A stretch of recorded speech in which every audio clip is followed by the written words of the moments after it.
very good evening and a warm welcome to State of Business on our television. I am Savindri Javardhana. Let's look at the top stories for the day. Individuals under quarantine due to COVID-19 will be facilitated to vote after 5 p.m. on the election date itself, the Commission says. Government plans to increase the limit of maximum number of students for a classroom with new recruitments as teacher assistants. News in detail. The National Election Commission announced that the Commission will not be able to allocate a separate day for those who are under self-isolation and quarantine process to mark their votes for the general election 2020. Instead, Commissioner General of Elections Saman Sri Ratnayaka said that such individuals would be facilitated to vote on the election day itself, but after 5 p.m. In contrary to the previous statements of facilitating the individuals who are under quarantine and self-quarantine process to vote on a separate date, Commissioner General of Elections Saman Sri Ratnayaka said they can be facilitated to vote on the 5th of August after 5 p.m. He also said the National Election Commission has already made all the arrangements to conduct the general election 2020 from 7 a.m. to 5 p.m. on the 5th of next month.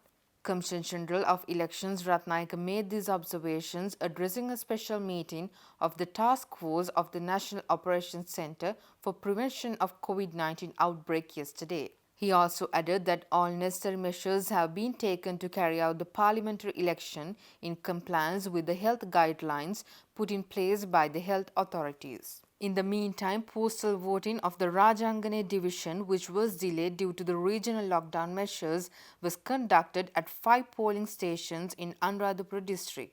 Meanwhile, Postmaster General Ranjit Ariratna also confirmed that the distribution of official polling cards of the general election was concluded today. In the meantime, the Election Commission stated that it has received over 5,400 complaints with regard to violations of election laws. However, it also noted that no complaints have been lodged pertaining to major election violence.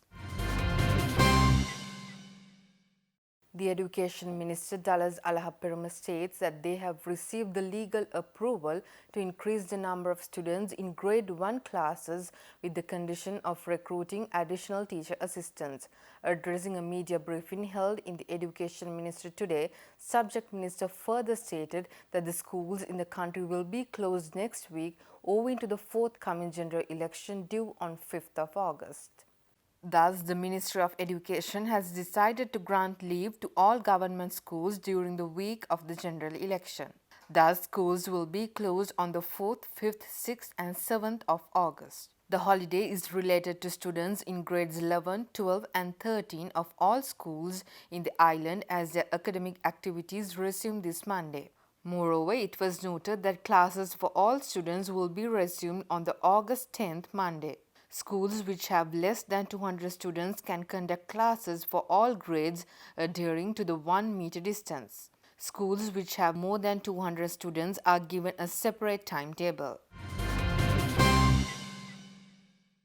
United National Party Assistant Leader and former Minister Ravi Karunanayake says that the country's economy is in a fairly dangerous position and the UNP as an experienced party is ready to re-energize it with innovative measures.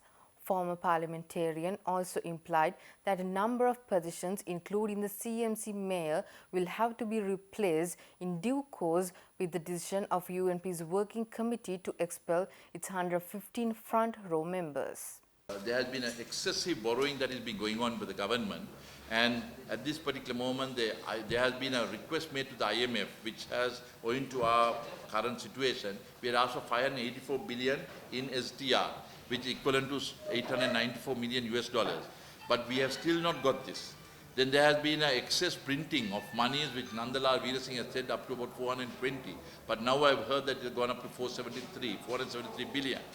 And also the bank overdraft that is there has gone up to a level of about the 350, which is the 2 state banks. So all this we would like to know as from what approval has this been obtained, because when the government was in vogue in Parliament, the amount that was given through the then vote on account was certainly less than this. So where has been approval come? Then Sri Lankan Airlines have got 40 million US dollars has been granted to them from Bank of Ceylon. And whether it is with government intervention or whether it is government guarantee, would like to know, because otherwise the debt-ridden Sri Lankan Airlines would find it a very difficult situation to sail along if such amounts are not given. But when you are going to give as well, where is the priority? There are more instances where their requirement of money is badly required for things. So has priority been given for Sri Lankan Airlines as opposed to the others? Let's go for a short commercial break.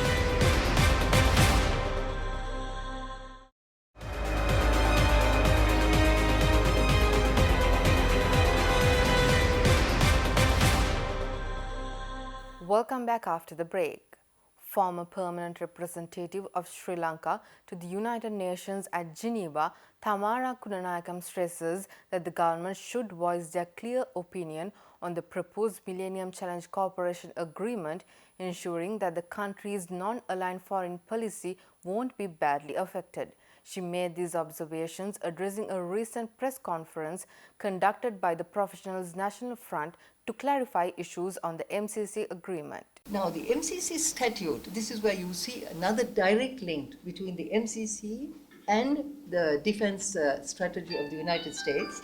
It stipulates that the eligibility or assistance under MCC may be suspended or terminated if the country has engaged in activities contrary to US national security interests. So the US can determine what it is, what action of the government is contrary to its national interest, and can decide to end it. So it's very clearly linked to its national security interests. The government, it's being very ambiguous about it, has to make a clear public commitment towards a return to a non-aligned policy, which is based on respect for sovereign equality of states, mutual respect and cooperation, and it has best served the interests of countries such as ours.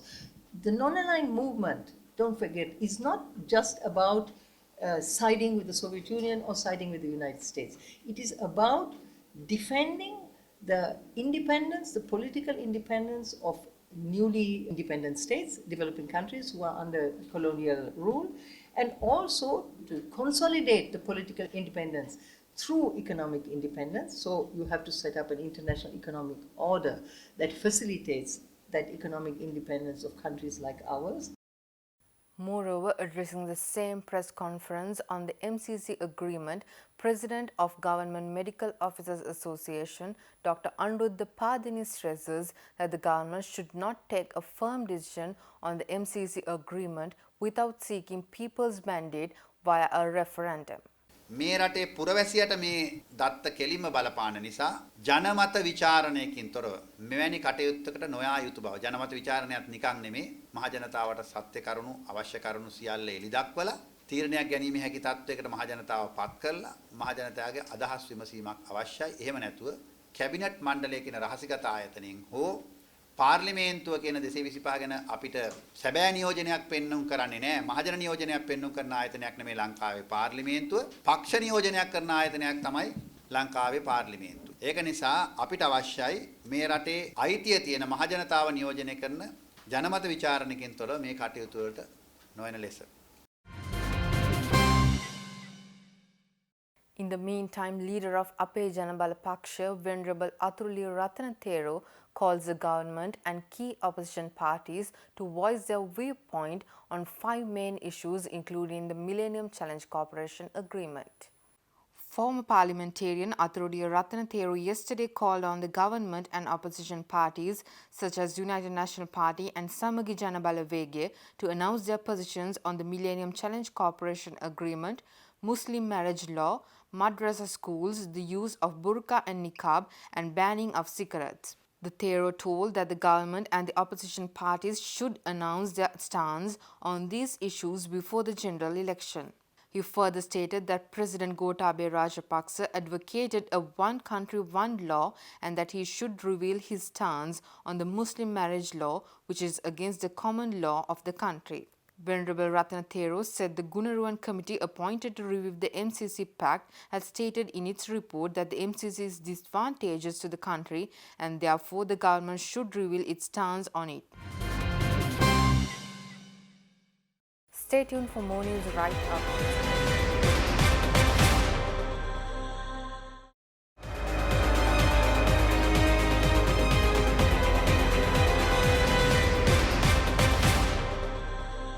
Welcome back after the break.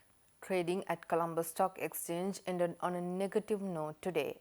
The all-share price index dropped 5.42 points to close at 5,094 and the S&P SL20 dropped 8.34 points to close at 2,163.09. The turnover was 829 million rupees and now 43 million shares were traded. Up next are forex rates.